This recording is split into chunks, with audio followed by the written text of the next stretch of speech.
আসসালামু আলাইকুম, welcome back to my channel.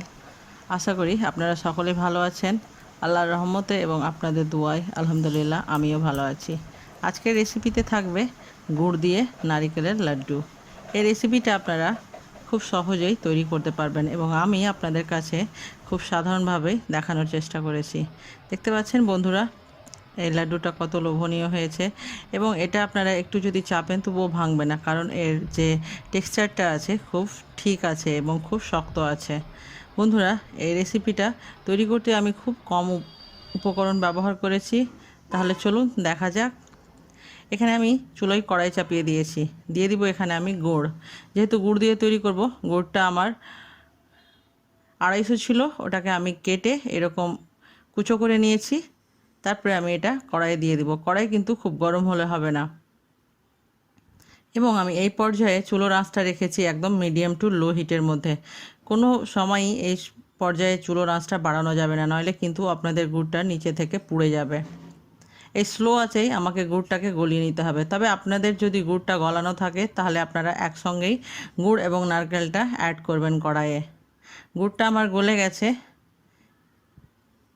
এই পর্যায়ে আমি অ্যাড করব কোরানো নারকেল। আমি নারকেলটাকে কুচো করে পিছনের স্কিনটাকে কেটে ফেলে ব্লেন্ডারে ব্লেন্ড করে নিয়েছি। আপনারা চাইলে বটিতে নারকেল কুড়িয়ে নেবেন। দিয়ে দিলাম, এখানে আমার একটা বড় সাইজের নারকেল ছিল।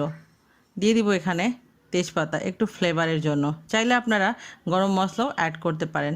এবার সমস্ত কিছুকে আমি ভালোভাবে নাড়তে থাকব। চুলোর আঁচটা ঠিক লো এবং মিডিয়ামের মধ্যে থাকবে। নাড়তে থাকবো। এখন তো দেখতে সাদা এবং সেই গুড়ের রঙটা লাগছে, কিন্তু ঠিক একটু পরে দেখতে পাবেন যে মিশে গেছে দুটো একসঙ্গে এবং রঙটাও ঠিক পরিবর্তন হয়ে আসবে। দেখতে পাচ্ছেন, অনবরত কিন্তু নেড়েই যেতে হবে, নাড়া বন্ধ করলে কিন্তু নিচে থেকে লেগে যাবে। এইভাবে নাড়তে থাকতে হবে। এবার আমার সমস্ত গুড় এবং নারকেল মিশে গেছে। আপনি কিভাবে বুঝতে পারবেন যে আপনার গুড়টা বা আপনার গুড় এবং নারকেলের মিশ্রণটা ঠিক লাড্ডু বানানোর জন্য পারফেক্ট আছে? বলছি, একটু পরে সেটা আপনারা বুঝতে পারবেন। এই পর্যায়ে আমি দিয়ে দিব 1 চামচ গুঁড়ো দুধ। এই গুঁড়ো দুধটা থাকলে বন্ধুরা অবশ্যই অ্যাড করবেন, তবে এর ফ্লেভারটা আরও চেঞ্জ হয়ে যাবে এবং খেতে দারুণ টেস্টি লাগবে। এই সেই পর্যায়টা দেখতে পাচ্ছেন, আমার চামচের সঙ্গে এই যে মিশ্রণটা আছে উঠে যাচ্ছে, কড়াইয়ে কিন্তু আর লেগে থাকে না। এটাই হচ্ছে একটা পারফেক্ট টাইম, যেটা আপনার লাড্ডু তৈরির জন্য ঠিক আছে। গুড়টা মানে মিশ্রণটা দেখতে পাচ্ছেন আমার চামচের সঙ্গে উঠে যাচ্ছে। তখন আপনাকে বুঝতে হবে যে আপনার মিশ্রণটা ঠিক তৈরি হয়ে গেছে। এবার আমি গ্যাসটা বন্ধ করে দিব, এটা ঠান্ডা হওয়ার জন্য। ঠান্ডা হয়ে গেছে, আমি ফিরে এলাম 10 থেকে 15 মিনিট পরে। হালকা ঠান্ডা হতে হবে, কিন্তু সম্পূর্ণ ঠান্ডা হলে হবে না, যেন আপনার হাতটা সহ্য হয়।